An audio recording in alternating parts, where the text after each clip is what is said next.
Bwana Yesu asifiwe, Bwana Yesu asifiwe wapendwa.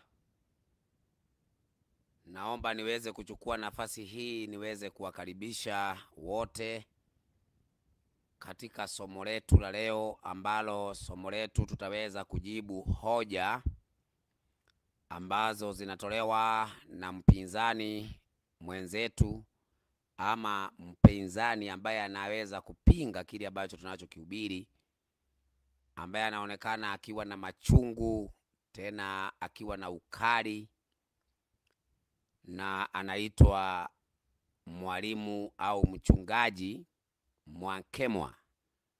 Mchungaji Mwankemwa anapatikana katika nchi ya Tanzania kule Dar es Salaam. Na mchungaji Mwankemwa watu wengi wanamsikiliza, na inawezekana wengine wanatetea kile ambacho anachokifundisha, lakini leo nataka niweze kudhibitisha ya kwamba katika mada, inawezekana katika mada zingine, pengine mada za Waislamu, anawezekana akawa sawa katika mada za Waislamu, lakini katika mada inayohusiana na Mungu wa Biblia imempiga chenga na anatakiwa kusaidiwa, na ninataka niweze kumsaidia leo, na nitaweza kutumia maandiko kwa ajili ya kumsaidia huyu mwalimu Mwankemwa. Leo masaa ya mchana Mwankemwa ameweza kuchukua video ambaye niliweza kufanya jana ama juzi pamoja na mwalimu wa Kiislamu ambaye alikuwa anauliza kuhusu habari za Yesu kama ni Mungu. Kwa hivyo nikaweza kufundisha ya kwamba Yesu ni Mungu kwa sababu ni mwana wa Mungu. Yesu ni Mungu kwa sababu ni mwana wa Mungu. Niliweza kufundisha hivyo nilipokuwa na mjibu mwalimu wa Kiislamu ama Muislamu aliyekuwa na swali. Baadaye amekuja akachukua video ile Mwankemwa, akawa anatoa hoja na kuniita muongo na kusema ya kwamba nimedanganya, na zaidi ya sana akasema ya kwamba ananikemea. Akasema ninakukemea Dasha, nimekukemea. Lakini nimejaribu kumuomba tuweze kuwa na mada leo tukiwa pamoja. Alikuwa tayari amekubali, lakini baadaye ameomba udhuru. Amesema ya kwamba kuna jambo la dharura ambalo limeweza kumzuia. Kuna jambo la dharura ambalo limeweza kumzuia.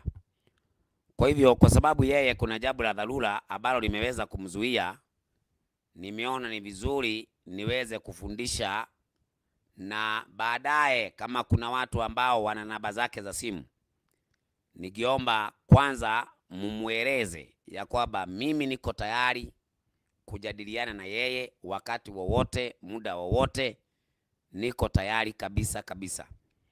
Na sababu ya kuwa tayari kabisa kabisa ni kwa sababu wakati unapoona mtu anadai ya kwamba anajua lakini anadanganya watu, basi lazima uweze kuwa tayari kwa ajili ya kuokoa watu wanaodanganywa na mafundisho ya uongo kwa watu ambao wanaaminika ni walimu. Niseme ya kwamba ninamheshimu sana mtumishi huyu ambaye anaitwa Mwankemwa, lakini kwa jambo lingine ambao nimekuja kuliangalia, nimekuja kuona ya kwamba kama ni agent fulani ama ni wakala ambaye pengine ametumwa, kwa sababu shetani anaweza akatumia wakala wake. Na shetani anapotumia wakala wake, anatumia system ambazo ni za kidunia, za kidini. Leo dini ambazo ziko duniani zina mawakala ambao wanalipwa na dini zenyewe. Sasa ninaomba tuanze mada yetu ya leo, na mada yetu ya leo inauliza Mungu ni nani na Yesu ni nani? Mungu ni nani na Yesu ni nani? Nimemsikia sana huyu Mwakemwa akisema ya kwamba Dasha anasema Yesu si Mungu. Kwanza niseme jambo hili si la kweli. Mimi sijawahi kusema Yesu si Mungu. Sijawahi kusema. Lakini namna anavyosema Mwakemwa Yesu ni Mungu na namna ambavyo ninavyosema Yesu ni Mungu, tofauti iko hapo. Mimi nakubali ya kwamba Yesu ni Mungu kwa sababu ni mwana wa Mungu. Lakini Mwakemwa anafundisha Yesu ndiye Mungu mwenyewe, alafu ndiye mwana mwenyewe, alafu ndiye roho mwenyewe. Nimemsikia akiulizwa, Baba ni nani? Yesu. Mwana ni nani? Yesu. Roho ni nani? Yesu. Hayo ni maneno yanayotoka kwenye mdomo wa Mwakemwa. Mwakemwa ni mwalimu wa Kikristo katika makanisa ya Kijumapili, na haswa anatetea sana kanisa la Katoliki. Anatetea sana Baba Mtakatifu. Sasa nataka niweze kusema ya kwamba Mwakemwa akinyamaza na mimi ninyamaze, tuache Biblia ilijieleze. Najua ya kwamba Mwakemwa atabaki kuwa bubu, hataweza kuongea kwa sababu Biblia itamnyamazisha kimya. Leo kuna andiko ambalo tumebishana sana naye, na andiko hilo ni andiko la Tito 2:13. Tito 2:13. Katika Tito 2:13, katika Tito 2:13 tumekosa kuelewana, na vile ambavyo tumeweza kosa kuelewana na Mwakemwa katika Tito 2:13. Niko na Biblia hapa inaitwa Habari Njema. Biblia hii inaitwa Habari Njema hii. Alafu niko na ingine hapa inaitwa Elder Bible. Inatumika na Waadventista wa Sabato, inaitwa Elder Bible. Na niko na ingine hapa inaitwa The Living Bible. The Living Bible hii. Na niko na ingine hapa inaitwa Holy Bible. Holy Bible. Holy Bible. Na sasa tutasoma ya Kiswahili. Sasa kile ambacho nataka watu wajue ni ya kwamba waongo usipowadhibitisha na kuonyesha uongo wao, hawatajulikana ni waongo. Kwa hivyo leo nataka niweze kuonyesha uongo ulio katika mafundisho ya Mwakemwa. Mwakemwa ana uongo mwingi sana umejificha katika maneno mengi aliyonayo. Na kwa sababu sitaki kuwa na maneno mengi kama yeye, nataka niende moja kwa moja katika somo. Lakini kabla sijaingia katika somo, wacha tuombe. Baba wetu na Mungu wetu wa mbinguni, jina lako litukuzwe. Tunapoanza somo hili la kuonyesha uongo ulio katika watumishi na mawakala ambao wametoka kwa yule mwovu Shetani, ambaye wameamua kuwadanganya watu wako kupitia maneno mengi na kuyapindua maandiko yako matakatifu, tuongoze, na ni katika jina la Yesu tumeomba, amen. Sasa ndugu zangu, nataka niwaambie kwamba kuna kitu inaitwa great controversy. Kuna vita kubwa sana, na vita hii inapiganwa katika uwanja usioonekana. Kwa hivyo lazima tujue ya kwamba kuna vita inaendelea, na vita yenye inaendelea sio ya kupigana mimi na Mwakemwa, lakini ni kupigana kati ya ukweli na uongo. Ukweli na uongo zinapopigana, hapo ndipo utajua ya kwamba kuna vita duniani inaendelea. Wale ambao wamerelax, wale ambao wamekaa makanisani wamerelax, hawawezi kujua ya kwamba vita inaendelea aje, kwa sababu wamerelax na wanasema ya kwamba hakuna haja ya kubishana. Hakuna haja ya kubishana. Au ukiwauliza vita inaendeleaje, hawana habari, maana hawana haja na mpinzani, wala hawana haja na mtu yoyote ambaye anafundisha kinyume na wao. Lakini wale ambao wanasikiliza wanaofundisha kinyume na wao na kujibu hoja zao, wanaelewa kwa nini kuna vita duniani. Kuna vita duniani ambaye vita hii haionekani, ni vita ya kiroho, inaitwa spiritual war. Na katika spiritual war kuna malaika wa pepo wabaya ambaye ni katika ulimwengu wa kiroho, wanapatikana katika Waefeso 6 mstari wake wa 10 na kuendelea. Kwa hivyo tuko katika vita, tunashindana, tuko katika mashindano ya kiimani. Biblia inasema kuna makafiri waliojiingiza kwa siri. Kwa hivyo lazima tuishindanie imani. Lazima tuishindanie imani, kwa sababu kuna makafiri wanaobadilisha imani. Sasa ninaomba leo kwanza, kabla sijaenda katika hoja za Mwankemwa, nataka niweze kusema ya kwamba Biblia haihitaji kutafsiriwa. Biblia inajitosheleza, haitaki msaada wa Dasha wala haihitaji msaada wa Mwankemwa. Na niseme ya kwamba Biblia asili yake katika Agano la Kale ni Kiebrania na katika Agano Jipya ni Kiyunani.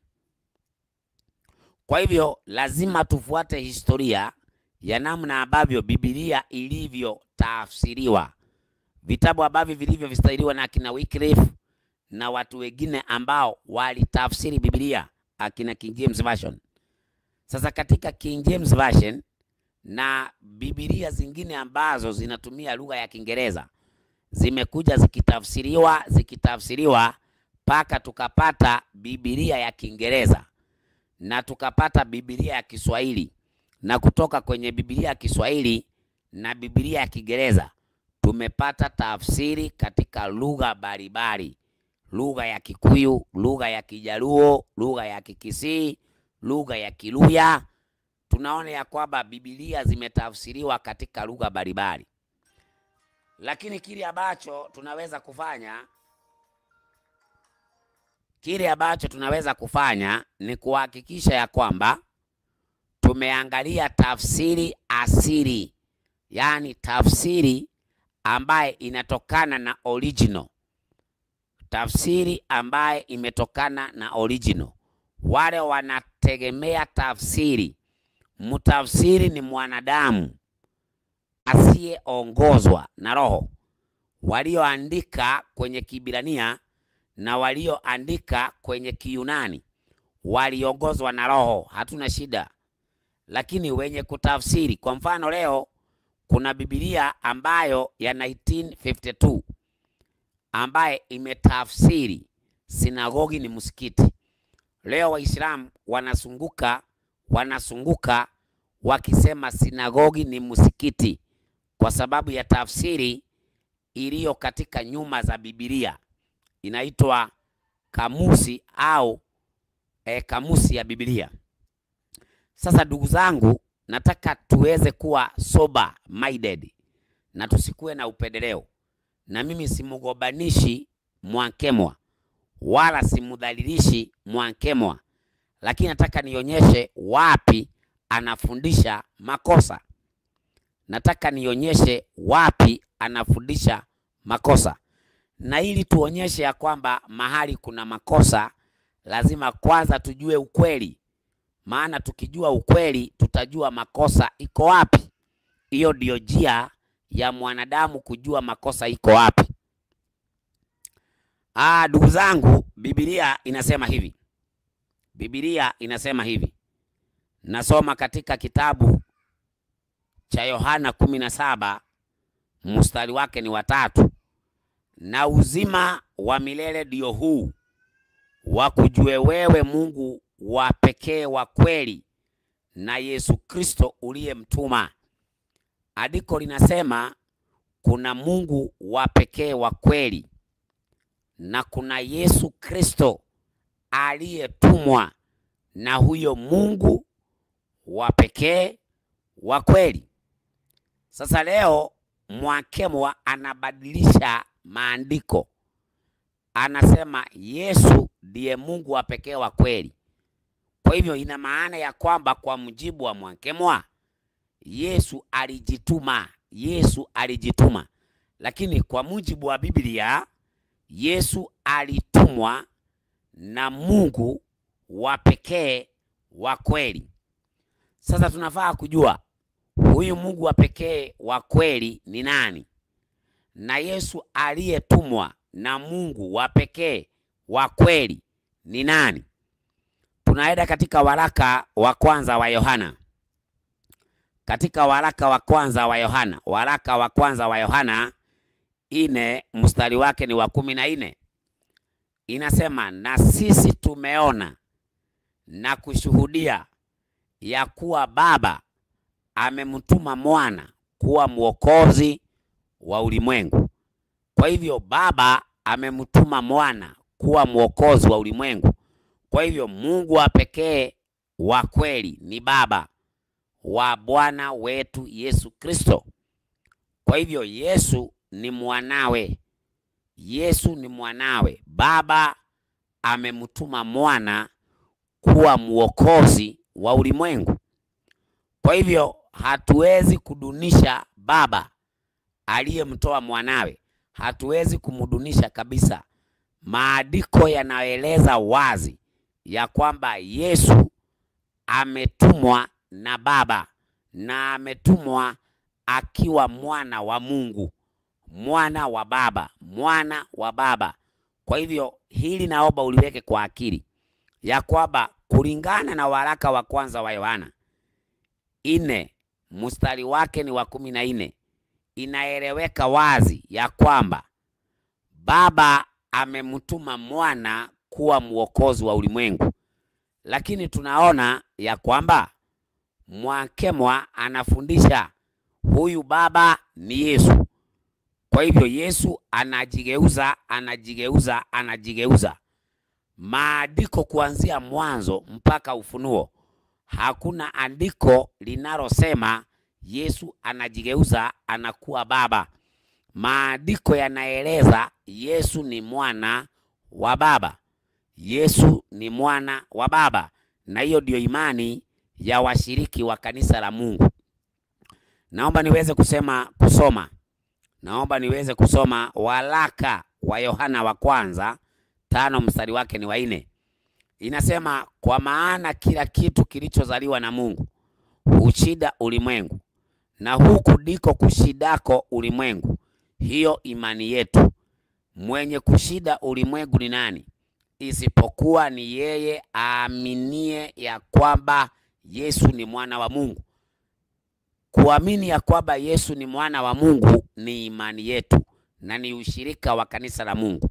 Lakini leo Mwakemwa amekuwa agent ama amekuwa wakala wa kutoa watu kwenye imani hiyo ya kwamba Yesu ni mwana wa Mungu. Anawatoa kwenye imani hiyo na kuwafundisha ya kwamba Yesu ndiye Mungu mwenyewe. Waislamu anasema Yesu si mwana wa Mungu, na Mwakemwa anasema Yesu si mwana wa Mungu. Kwa hivyo Mwakemwa anapinga imani yetu kwamba Yesu ni mwana wa Mungu. Waislamu anasema Yesu si mwana wa Mungu, ni mwana wa Mariam. Mwakemwa anafundisha Yesu si mwana wa Mungu, ni Mungu mwenyewe. Tofauti ya Waislamu na Mwakemwa ni jina. Tofauti ya Waislamu na Mwakemwa ni jina. Narudia tena. Na ndio naona nilikuwa nataka kujadili naye mada hii. Nilikuwa nimebeba vitabu, nilikuwa nimebeba Biblia zote ziko hapa kwa ajili ya kumuonyesha habari ya kwamba katika Tito 2:13 kuna Mungu mkuu na kuna Bwana wetu Yesu Kristo. Nitaonyesha bado. Lakini kile ambacho nasema ni ya kwamba Mwakemwa anapofundisha watu Yesu ndiye Mungu mwenyewe, anapinga Yesu ni mwana wa Mungu. Na naomba leo ipatikane andiko katika Biblia kuanzia Mwanzo mpaka Ufunuo. Hakuna andiko linalosema imani yetu ni kuamini Yesu ni Mungu mwenyewe. Hilo andiko hakuna. Mwankemwa hana, na hakuna yoyote ana andiko hilo ya kwamba tukiamini Yesu ndiye Mungu tuna uzima wa milele. Lakini maandiko yameandikwa. Naomba usikilize namna ambavyo maandiko yanavyojieleza. Hakuna kitu kizuri kama kujieleza na maandiko. Katika maandiko, kitabu kinaitwa Yohana 20, mstari wake ni wa 31, na nianzie mstari wa 30. Inasema, basi kuna ishara nyingi alizozifanya Yesu mbele ya wanafunzi wake zilizoandikwa katika kitabu hiki. Mstari wa 31, lakini hizi zimeandikwa ili mpate kuamini ya kwamba Yesu ndiye Kristo mwana wa Mungu, na kuamini muwe na uzima wa milele. Kwa hivyo uzima wa milele unapatikana katika kuamini ya kwamba Yesu ni mwana wa Mungu. Hapo ndipo uzima wa milele unapatikana.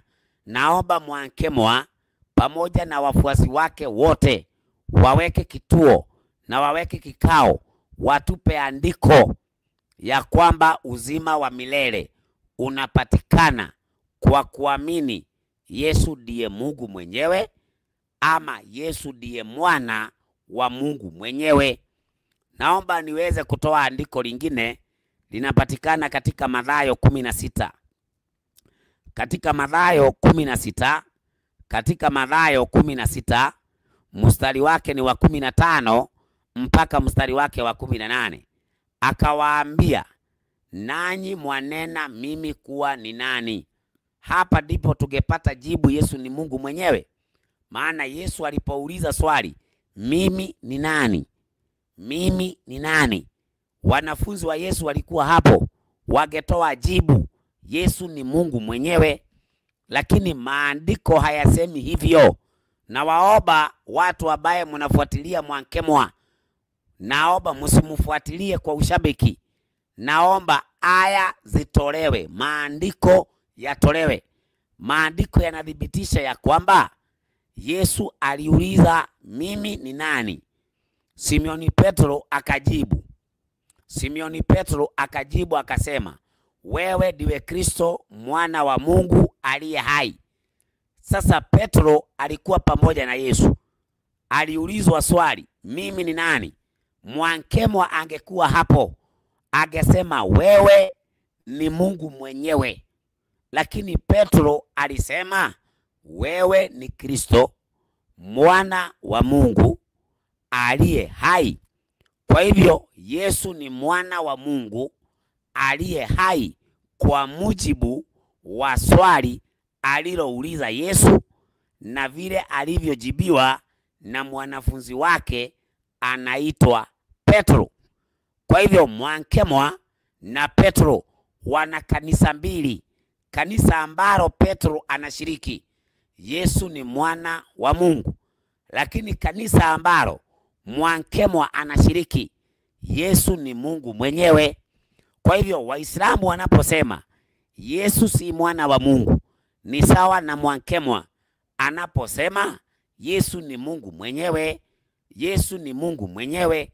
Kama Yesu ni Mungu mwenyewe, ina maana si mwana wa Mungu. Yesu ni Mungu mwenyewe, ina maana ya kwamba Yesu si mwana wa Mungu. Kwa hivyo wanavyosema Waislamu Yesu si mwana wa Mungu, ni sawa na anavyosema Mwankemwa Yesu si mwana wa Mungu, Yesu ni Mungu mwenyewe. Lakini Biblia haisemi hivyo, ni Mwankemwa anasema hivyo. Biblia inasemaje? Biblia inasemaje? Sikiliza. Katika Mathayo 3 mstari wake ni wa 16, inasema hivi, naye Yesu alipokwisha kubatizwa, mara akapanda kutoka majini, na tazama mbingu zikamfunukia, akamuona Roho wa Mungu akishuka kama hua akija juu yake. Kwa hivyo katika ubatizo wa Yesu sauti imetoka mbinguni na imesema Yesu ni mwana wa Mungu. Sauti hii ni ya Mungu mwenyewe. Mungu amesema Yesu ni mwanawe. Mwankemo anasema Yesu ni Mungu mwenyewe. Mungu anasema Yesu ni mwanangu. Mwankemo anasema Yesu ndiye Mungu mwenyewe.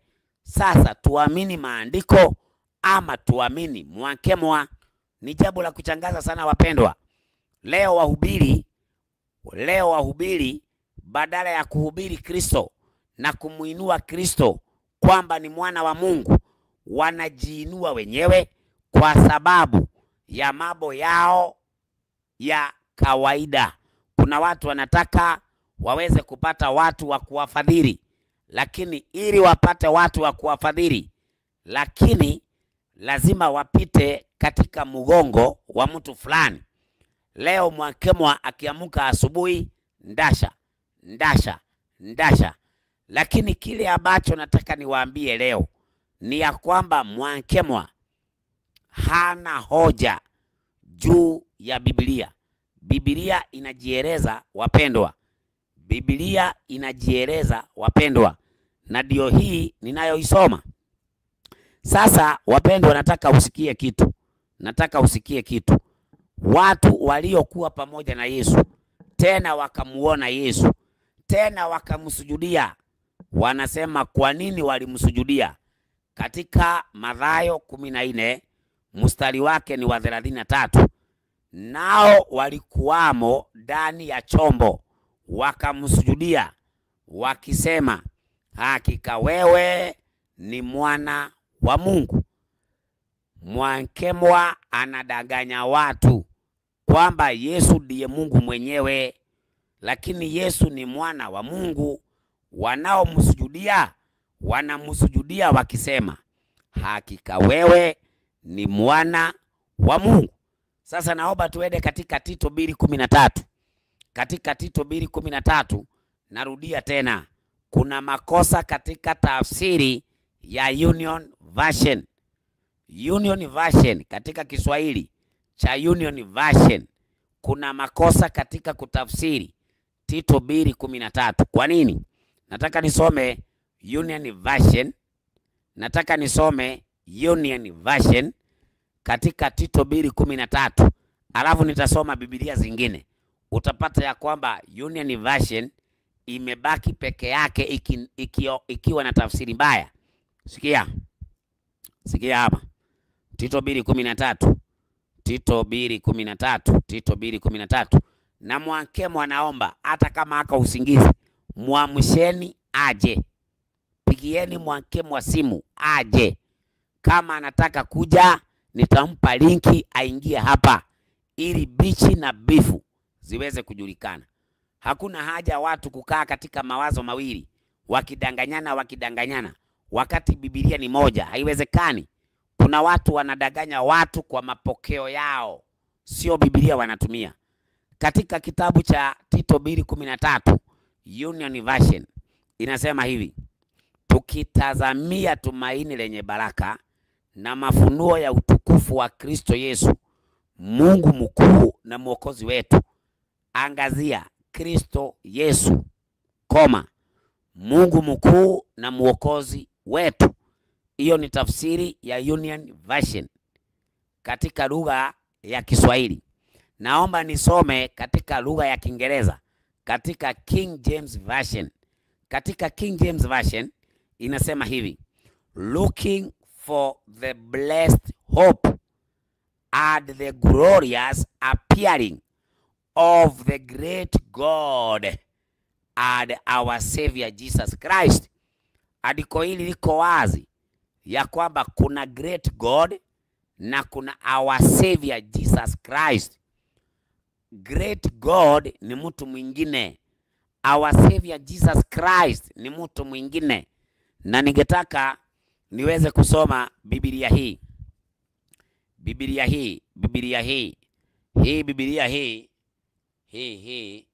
Niliweza kwenda pale barabarani nikapata Biblia hii inauzwa.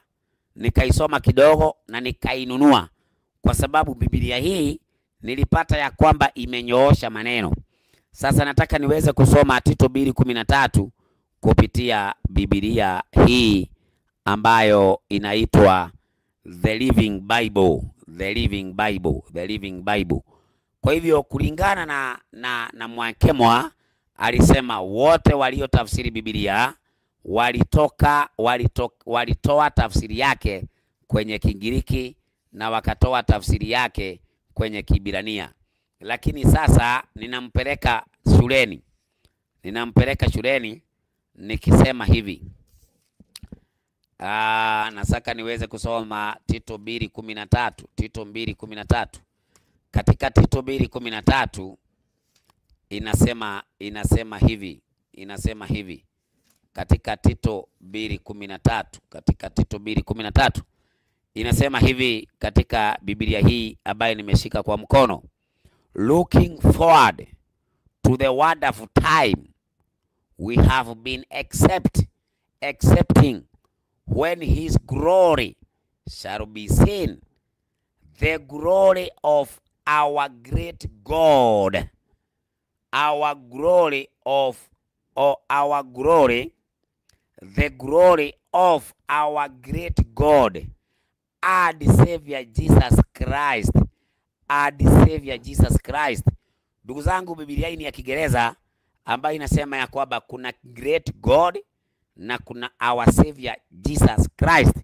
Lakini kuna Biblia ya Kiswahili ya Union Version inasema tukilitazamia tumaini lenye baraka na mafunuo ya utukufu wa Kristo Yesu, Mungu mkuu na mwokozi wetu. Kwa hivyo kulingana na tafsiri hiyo, Mungu mkuu ni Yesu Kristo. Lakini naomba niweze kusoma Biblia nyingine iko hapa, inaitwa Habari Njema kwa Watu Wote. Hii Habari Njema kwa Watu Wote ndio hii. Ni Biblia ambayo inauzwa karibu 2,600 za Kenya. Ukienda kwenye bookshop utaipata Biblia hii, haiwezi kuwa chini ya 2,500 ya Kenya. Naomba nisome Tito 2:13 katika Kiswahili hiki. Sasa naomba nisome. Inasema hivi. Tukiwa tunagojea siku ile ya heri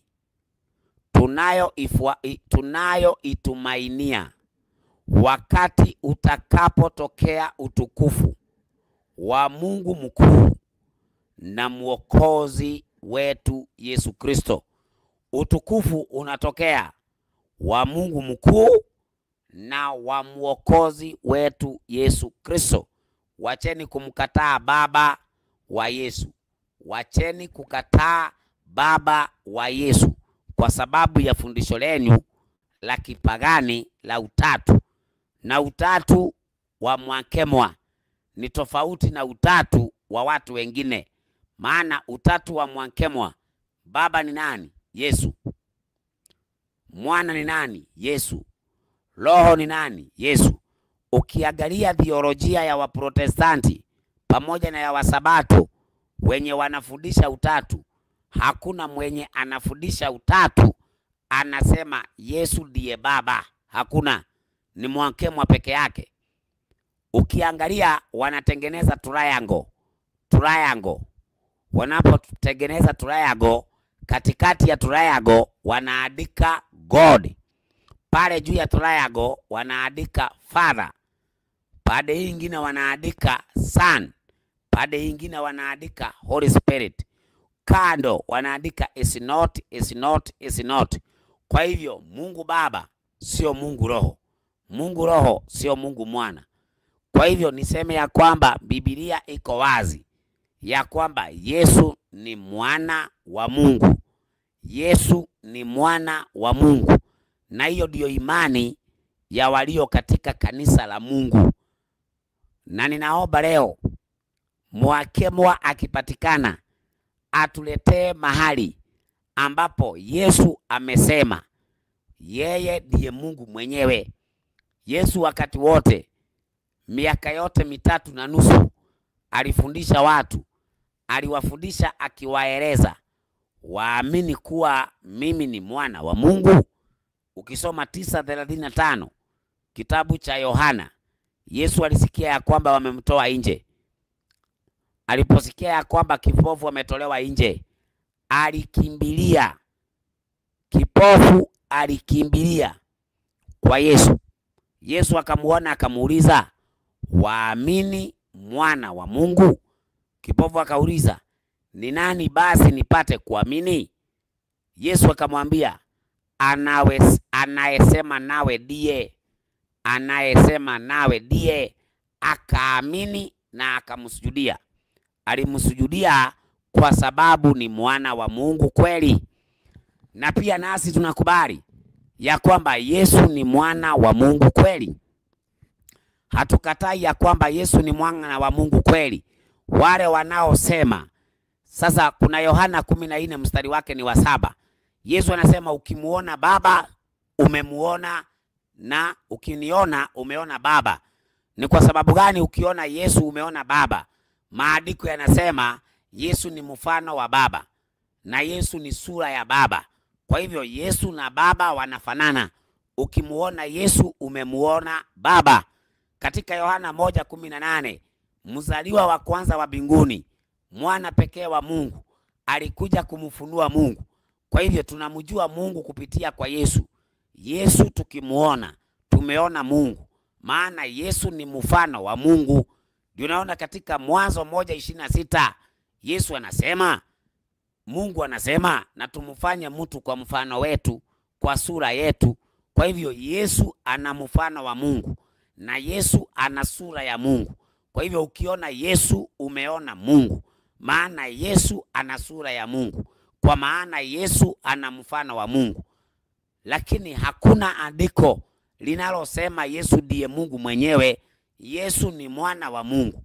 Na katika Biblia Yohana 5 mstari wake wa 43, Biblia inasema ya kwamba Yesu amekuja kwa jina la Baba yake. Yesu amekuja kwa jina la Baba yake.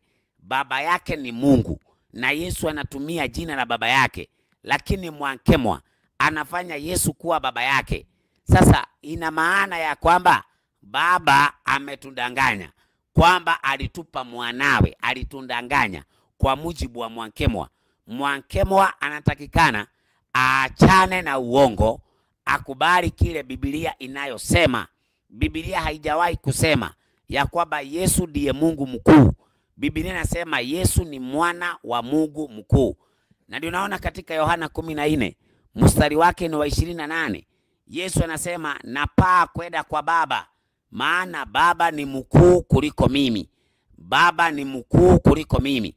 Kwa hivyo Yesu ni mwana wa Baba na anasema Baba ni mkuu kuliko yeye. Katika kitabu cha Waibrania 1 mstari wa 8 na mstari wake ni wa 9, Baba anaongelea kuhusu habari za Yesu. Baba anasema kwa habari za mwana, asema kiti chako cha enzi Mungu ni cha milele na milele. Unapenda haki, umechukia maasi. Kwa hiyo Mungu wako amekutia mafuta. Kwa hivyo naomba mwalimu Mwankemwa aweze kujifundisha kwa Kristo na ajifundishe kwa mitume, asianzishe imani yake ya pembeni ya Tanzania.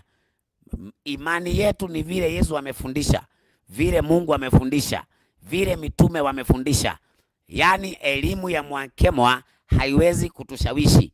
Tunashawishika na imani aliyokuwa nayo Yesu, imani aliyokuwa nayo Mungu, imani aliyokuwa nayo waliokuwa nao manabii. Na ndio naona katika Yohana 17:5 Yesu anasema, na sasa Baba unitukuze mimi pamoja nawe kwa utukufu ule niliokuwa nao pamoja nawe kabla ya ulimwengu kuwako. Kwa hivyo Yesu alikuwa na baba yake kabla ya ulimwengu kuwako. Kusema Yesu ndiye baba yake ni kufanya ya kwamba Yesu si mwana wa Mungu, na hiyo ni kukana imani, ambaye kitabu cha Yuda 1 mstari wake ni wa 3, kuna watu waliojiigiza kwa siri, watu waliowekewa tangu zamani hukumu hii.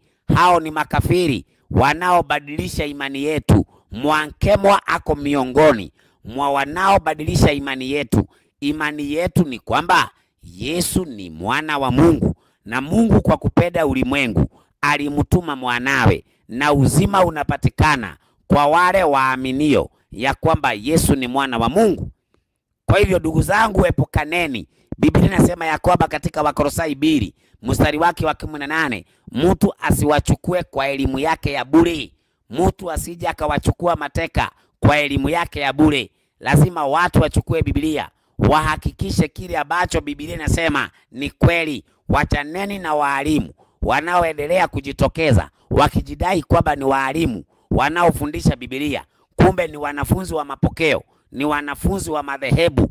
Yaani leo Mwankemwa ni mwanafunzi wa dhehebu lake, dhehebu ambalo linapinga kweli. Kwa hivyo watu wa Mungu, nataka niwaambie ya kwamba nilitaka sana niweze kujibu Mwankemwa anaposema Baba ni Yesu, Mwana ni Yesu, Roho ni Yesu. Huo ni uongo. Yesu anasema yeye ni mwana wa Baba. Yesu hajawahi kusema yeye ni Baba, hajawahi kusema. Yesu anasema yeye ni mwana wa Baba, na ukimuona Yesu umeona Baba, maana mwana amefanana na Baba, mwana ana sura ya Baba. Wacheni kudanganyika na walimu hawa wenye kukoroma kwenye sauti kubwa, lakini hoja za maandiko zimewalemea. Hoja za maandiko hawazitumii. Kwa hivyo nimeona ni vizuri niweze kutoa mada hii ya kuonyesha ya kwamba Yesu ni mwana wa Mungu kweli. Yesu ni mwana wa Mungu kweli, na katika Tito 2:13 kuna Mungu mkuu na kuna Bwana wetu Yesu Kristo. Ni sawasawa na Yohana 17 mstari wa 3, na uzima wa milele ndio huu, wakujue wewe Mungu wa pekee wa kweli na Yesu Kristo uliyemtuma. Kwa hivyo kuna Mungu wa pekee wa kweli aliyemtuma Yesu. Sawasawa na Tito 2:13, kuna Mungu mkuu na kuna Yesu Kristo. Yesu Kristo ni Mungu kwa sababu ni mwana wa Mungu. Ana asili na sifa zote za kiungu kwa maana amezaliwa na Mungu. Kwa hivyo Yesu hawezi kumpita baba yake. Yesu anasema baba yake ni mkuu kuliko yeye. Yesu anasema baba yake ni mkuu kuliko yeye. Kwa hivyo niseme ya kwamba Mwankemwa anadanganya watu. Mwankemwa anadanganya watu. Leo nilihitaji kufanya mjadala na yeye, lakini hajaweza kukubali. Wiki zote mbili nilikuwa nataka mjadala na yeye, hakuweza kukubali. Nilimpata akiwa kwenye mtandao akiongelea dasha. Lakini sasa nataka mjadala na Mwankemwa, na mimi nataka niahidi mbele ya watu wote wanaosikiliza Biblia Nuru ya Dunia, hakuna siku nitamwacha Mwankemwa. Mimi nitakuwa bumper to bumper kwa ajili ya kuonyesha uongo anaodanganya. Kwa hivyo Mungu awabariki sana, na ninataka niweze kusoma comment zenu, maana hapo ndipo nitaanza kujibu. Asante.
Hakuna sauti.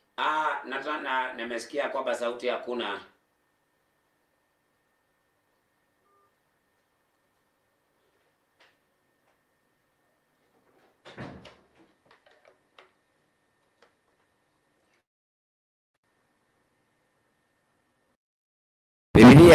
Biblia iko wazi. Biblia inasema ya kwamba watu wote wanaodanganya katika Tito 1:10 wafungwe vinywa vyao. Wafungwe vinywa vyao, wazimbwe vinywa vyao, wasije wakadanganya nyumba nzima.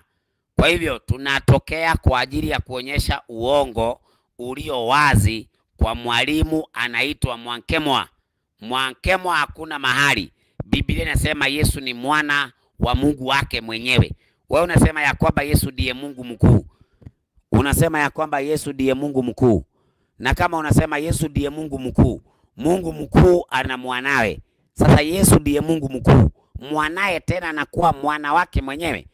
Hapana, hizo ni uongo na haziwezi kukubalika. Kwa hivyo ndugu zangu wa Kristo, niseme ya kwamba lazima tuonyeshe uongo ulio wazi, uongo ambao unaendelea, uongo ambao uko wazi kabisa, unafundishwa na walimu wa uongo. Na niwaombe tushikane kabisa. Muda wa kushikana ni sasa. Muda wa kuungana ni sasa. Tuweze kuachana na watu wowote ambayo wanakataana na umoja, kwa sababu umoja ni nguvu. Angalia namna ambavyo shetani amejiinua. Shetani anaendelea kujiinua. Kwa hivyo lazima tuungane katika kupambana na shetani. Lazima tuungane katika kupambana na shetani. Shetani ni adui mkubwa. Ameunganisha jeshi lake na sisi tuungane. Kwa hivyo kanisa lolote kwanza la wana matengenezo ambalo linakataa umoja ni kanisa ambalo Mungu haliongozi. Kanisa lolote ambalo Mungu analiongoza linatafuta umoja kwa watu wa Mungu, ili watu wa Mungu waweze kuwa na nguvu na waweze kuwa na uwezo. Kwa hivyo tunapopambana na Mwankemwa na mafundisho mengine ya uongo, lazima tukubaliane kuwa na umoja. Tuko hapa Nakuru, na Nakuru tunakesha. Nakuru tuko hapa kwa ajili pia ya kuweza kuweka mambo wazi na kuweka vitu sawa. Na najua ya kwamba kwa uwezo wa Mungu itawezekana. Kwa uwezo wa Mungu itawezekana. Sasa ningeomba, kuna watu ambaye nawaona pengine wako pembeni, wako kwenye comment na wanaongea. Naomba niweze kuweka linki, alafu waweze kuingia, waweze kuleta hoja zao. Mungu anakubali uhuru wa dhamiri. Uhuru wa dhamiri. Usiwakandamize watu. Wape uhuru wa dhamiri waweze kujieleza. Na kwa sababu tunaamini katika uhuru wa dhamiri, ndio naona tunaweka linki kama hiyo. Wale ambao wako kinyume na ukweli wa Biblia waingia hapa, Biblia ionyeshe uongo wao. Kama ni Mwankemwa aingie. Kama ni mtu yoyote yako katika hizi komenti aingie, tuweze kuonyesha uongo wake. Biblia inasema lazima tujifundishe kwa Mungu. Lazima tujifundishe kwa Mungu. Kwa hivyo tunaomba waongo wote wanaofundisha kinyume na Biblia waingie, ili tuonyeshe uongo wao. Dunia iweze kujua uongo wao. Dunia iweze kujua uongo wao. Kwa hivyo naomba, kama kuna mtu anabisha, mtu ambaye anasema Yesu ndiye Mungu mwenyewe, sio mwana wa Mungu, aingie hapa ndani. Imani yetu ni kwamba Yesu ni mwana wa Mungu. Full stop. Hatuna imani nyingine. Na ndio Yesu akauliza, nyinyi mwanena kuwa mimi ni nani? Simeoni Petro akajibu, wewe ndiwe Kristo, mwana wa Mungu aliye hai. Kwa hivyo Yesu ni Mungu kwa sababu ni mwana wa Mungu. Kwa hivyo hatukatai Yesu ni Mungu, ni kwa sababu ni mwana wa Mungu. Kwa hivyo anapoitwa Mungu, haondoki kuwa mwana wa Mungu, anabaki kuwa mwana wa Mungu. Lakini baba yake ndiye ametupea Yesu. Kwa nini nyinyi mnakataa baba wa Yesu? Mnamkataa baba wa Yesu kwa nini? Wakati Yesu anasema ako na baba yake. Kwa nini mnakataa baba yake? Mnataka Yesu bila baba yake? Hilo ni kosa la jinai. na watu wote wanasema hawakubaliani, hawasemi Yesu ni mwana wa Baba na Baba yake amemtoa Yesu kwa mujibu wa Biblia, hao ndio makafiri. Haijalishi wako SDA ama wako Katoliki, kama unakana Baba wewe ni kafiri. Kama unamkana Baba wewe ni kafiri. Lazima umkiri Baba na umkiri Mwana. Lazima ukiri kuna Baba, lazima ukiri kuna Mwana. Lakini ukifanya Baba awe Mwana au Mwana awe Baba, wewe ni kafiri mkubwa. Naomba maswali. Kwa nini leo Mwankemwa tunapoongelea habari zake hapa amekimya, amenyamaza? Ni nani ako na simu ya Mwankemwa ampigie, amwambie tunaongelea yeye leo na tunaomba leo? Nimebeba Biblia kwa sababu alinisomea asubuhi Union Version, akaniambia Union Version imetolewa kwa Kigiriki, na kwa sababu imetolewa kwa Kigiriki inasema Mungu mkuu ni Yesu. Kama Yesu ndiye Mungu mkuu, Biblia inasema Mungu aliupenda ulimwengu akamtoa mwanawe. Yaani hawa watu wanadanganya watu wa nyumba nzima. Watu wanatakiwa wajitege sana na mafundisho ya hawa watu. Kwa hivyo Mungu awabariki sana. Top advisor. The Holy Spirit will lead us to all fullness of the knowledge of who Christ is. Colossians 2:4. Sio maroho za unabii. Nataka niseme ya kwamba hakuna roho ya unabii. Biblia iko wazi ya kwamba Yesu ni mwana wa Mungu. Kama hujaelewa ya kwamba Yesu ni mwana wa Mungu, bado hujaweza kumuelewa Yesu ni nani. Mimi nimejifunza kitu kwa Onyango. Kile kitabu cha Wimbo Ulio Bora, kumbe ni unabii. Muda mrefu ilikuwa nachukulia ni kitabu cha mapenzi. Barikiwa sana mtumishi Onyango. Nafikiri ya kwamba kuna mjadala ulikuwa unaendelea na Onyango hapa ndani ambao anaweza kuelezwa. Asante, Mungu akubariki Onyango, kwa maana kitabu cha Wimbo Ulio Bora kinazungumzia habari za Kristo na kanisa lake, sio habari za mapenzi. Kwa hivyo tuko wazi, tuko wazima kabisa, tena tuko ngangari. Tunamtaka huyu Mwankemwa, tunamhitaji. Na wacha hivyo, hatumuhitaji tena sana ati tu hapa kwa mtandao. Tunataka kama yeye ni mkweli, aje moja kwa moja mpaka Kenya. Aliwahitaji wachungaji na wahubiri kutoka Kenya, wana matengenezo, walitoka Kenya na wakaenda Tanzania. Ni kitu gani kinamzuia yeye asitoke Tanzania aje Kenya? Why? Kwa nini watu wanatoka Kenya wanaenda Tanzania? Kwa nini Mwankemwa hawezi kutoka Tanzania aje Kenya kwa gharama za wale wanaoshiriki nao? Wale wanashiriki nao, gharamikieni Mwankemwa aje Kenya, tuweze kumtia chuoni, tuweze kumfundisha ukweli wa Biblia. Kwa hivyo basi, anaitwa Linson Shaula. Jitokeze Mwankemwa. Mwankemwa anaitwa ajitokeze. Bosco Yari, Mwankemwa anatuona sisi wajinga, kumbe mjinga mwenyewe. Kwa hivyo Mwankemwa, ninataka nikuambie hivi, niko tayari kwa mjadala wako. Niko tayari kwa mjadala wako. Na kumbukeni ya kwamba kuna siku niliweka mjadala hapa, hali ya wafu. Nikaweka mjadala ya hali ya wafu na Mwankemwa. Hiyo mada baadaye alihepa. Nimejaribu kumtafuta nikimwambia tujadili tumalize mada ya hali ya wafu, aliingia kichaka. Nimemuona tena akitokea akisema, "Oh Dasha, amemdanganya Ishmaeli, amemdanganya Ishmaeli." Nimemsikia leo. Lakini kwa hiyo muda yote alikuwa ameshaingia kichaka. Mwankemwa anatuona sisi wajinga. Kumbe mjinga mwenyewe anaitwa Joseph William. Kwa hivyo nitaka ya kwamba wale ambao wako kwenye komenti ambao wanaweza kuwa na maswali, wanaweza wakauliza maswali yao. Biblia imejaa majibu, na hakuna mahali Biblia inasema Yesu ndiye Mungu wa pekee wa kweli. Yesu ni mwana wa Mungu, na hiyo ndio imani yetu. Imani yetu ni kuamini Yesu ni mwana wa Mungu. Ukisema Yesu ndiye Mungu mwenyewe, umekana imani.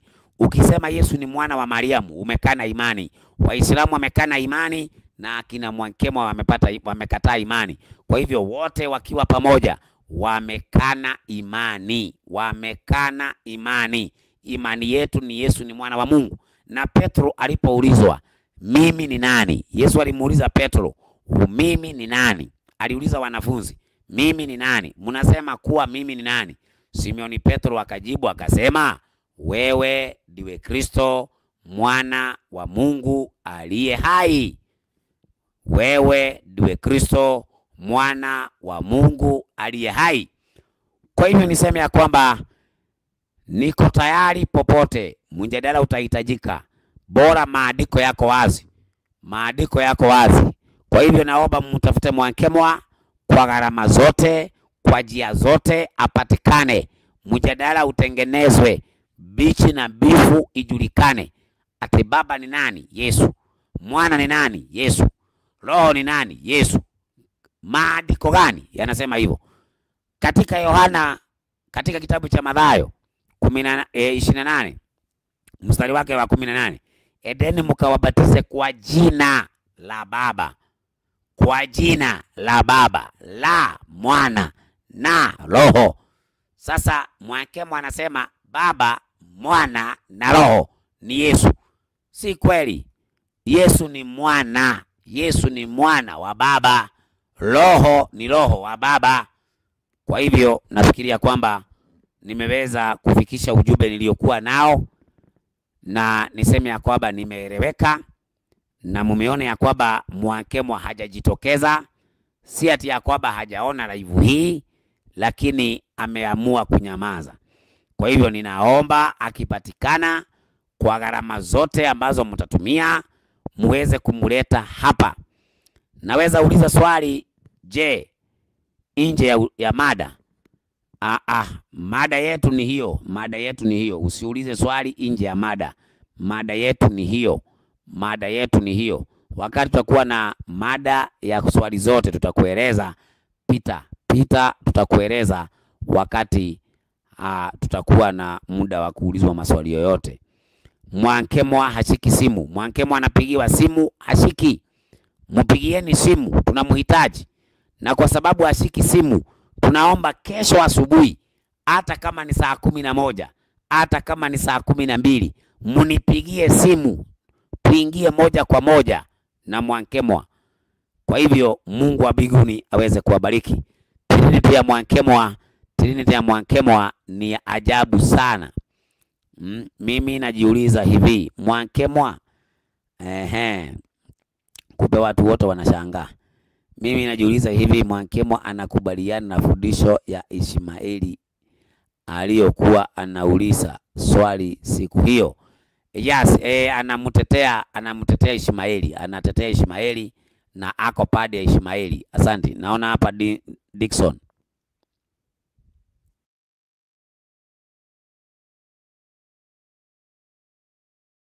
Dickson, habari yako? Mzuri mwalimu. Tulikuwa tunaangalia mada ya Mwankemwa, namna ambavyo anafundisha fundisho la ajabu, kusema ya kwamba Yesu ndiye Baba na Yesu ndiye Roho. Ni wewe unaamini hivyo?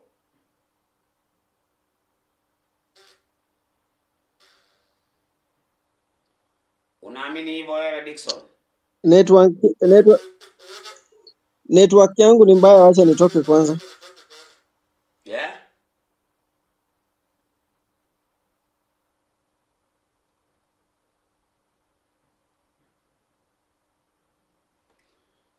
Okay, asanteni bwana. Mungu awabariki na Mungu awalinde. Tunamhitaji Mwankemwa aje kesho. Usiku mwema na Mungu awalinde sana.